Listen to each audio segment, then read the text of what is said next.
ভাবুন তো, এমন এক প্রাসাদ যা তৈরি করতে একটাও ফেরেক বা ধাতব জিনিস লাগেনি। বিশ্বাস হচ্ছে না, তাই তো? আস্ত একটা রাজপ্রাসাদ, 250-টির বেশি ঘর, বিশাল বিশাল টাওয়ার, সবকিছু শুধু কাঠের উপর কাঠ সাজিয়ে তৈরি করা হয়েছিল। এটা কোনো কল্পনা নয়, এটা বাস্তব। এটি ছিল রাশিয়ার জার আলেক্সিস প্রথমের কিংবদন্তি কাঠের প্রাসাদ। এতটাই অবিশ্বাস্য আর জাঁকজমকপূর্ণ ছিল যে সপ্তদশ শতকের ইউরোপীয় অভিযাত্রীরা একে এক বাক্যে বলতো পৃথিবীর অষ্টম আশ্চর্য। কিন্তু কিভাবে সম্ভব হলো ফেরেক ছাড়া এমন এক বিশাল কাঠামো তৈরি করা, আর কেনই বা একে অষ্টম আশ্চর্য বলা হতো? আসুন ফিরে যাই 1666 সালে মস্কোর কলোমেনস্কোয়েতে। রাশিয়ার জার আলেক্সিস, যিনি শান্তশিষ্ট নামেই বেশি পরিচিত ছিলেন, তার মাথায় এক অদ্ভুত খেয়াল চাপলো। তিনি এমন এক গ্রীষ্মকালীন আবাস চাইলেন যা আগে কেউ কখনো দেখেনি, যা হবে স্বয়ং রূপকথার গল্পের এক জীবন্ত প্রতিচ্ছবি। আর তিনি তা করেও দেখালেন। প্রায় 250টি কক্ষ এবং 26টি সংযুক্ত ভবন নিয়ে তৈরি হলো এই কাঠের মহাকাব্য। এটি কোনো সাধারণ প্রাসাদ ছিল না, এটি ছিল একটি জাদুকরী কাঠের ধাঁধা। এর ছাদগুলো দেখুন, কোথাও তাঁবুর মতো, কোথাও পেঁয়াজের গম্বুজ, কোথাও বা ব্যারেল আকৃতির মিনার। পুরো কাঠামোটি ছিল সূক্ষ্ম খোদাই আর উজ্জ্বল রঙে আঁকা।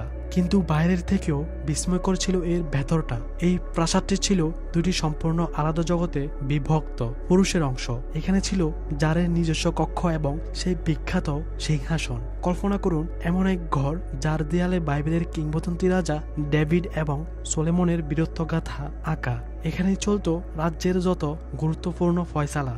অপরদিকে মহিলা অংশ, যেটি ছিল রানী বা জারিনার অন্দরমহল। এই নিরালা অংশে বাইরের কারো প্রবেশ ছিল নিষেধ। এখানকার কক্ষগুলো সাজানো ছিল বাইবেলের এস্থারের কাহিনী আর 4 ঋতুর অনবদ্য চিত্রকর্ম দিয়ে। আর এই দুই অংশকে যুক্ত করেছিল এক বিশাল জটিল করিডোর, যেন এক গোলক ধাঁধা। প্রতিটি ঘরের ছাদ ছিল সোনায় মোড়ানো, দেয়ালগুলো ছিল উজ্জ্বল চিত্রকর্মের এক বিস্ফোরণ। এই অবিশ্বাস্য স্থাপত্য, এই রাজকীয় জাঁকজমক আর সপ্তদশ শতাব্দীর রাশিয়ার এমন সব অজানা গোপন গল্প যদি আপনি মিস করতে না চান, তবে এক মুহূর্ত দেরি না করে এখনই আমাদের পেজটি ফলো করুন এবং ইউটিউব চ্যানেলটি সাবস্ক্রাইব করে রাখুন। ভাবছেন এত সুন্দর, এত নিখুঁত একটি প্রাসাদ, নিশ্চয়ই এটি আজও স্বমহিমায় দাঁড়িয়ে আছে, তাই না? না, জার আলেক্সিসের এই প্রিয় প্রাসাদটি বেশি দিন টেকেনি। যখন রাশিয়ার রাজধানী মস্কো থেকে সেন্ট পিটার্সবার্গে সরিয়ে নেওয়া হলো, তখন এই কাঠের স্বর্গ ধীরে ধীরে অবহেলিত হতে শুরু করে। এর কাঠগুলো জীর্ণ হতে থাকে, রং ফিকে হয়ে যায়। অবশেষে 1768 সালে রাশিয়ার আরেক প্রতাপশালী রানী ক্যাথরিন দ্য গ্রেট এক নির্মম আদেশ দেন। তিনি এই জরাজীর্ণ অষ্টম আশ্চর্যকে সম্পূর্ণ ভেঙে ফেলার নির্দেশ দেন। কিন্তু